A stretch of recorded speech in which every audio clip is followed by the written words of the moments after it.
अन्य भाषा में प्रार्थना करजे जी भाषा ना हम जानते लेकिन परमेश्वर जानते हालेलुया।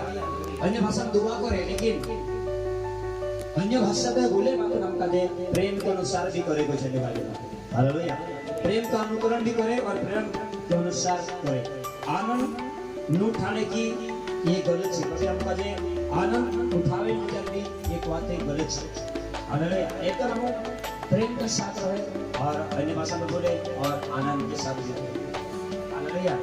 आनंद कभी यहाँ कलीसिया में आनंद के साथ गाया आनंद के साथ याद उठा लिया तो क्या तेरे पता गलत है।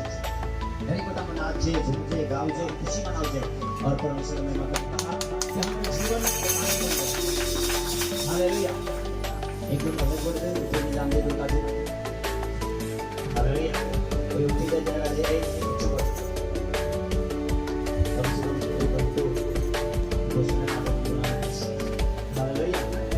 हालेलुया। दुख जाए तो आज मना कर जाने वालों में कोई धोखा उठाए गाड़ी जी उठे पता नहीं हालेलुया। इतनी बार नहीं करें बट हालेलुया।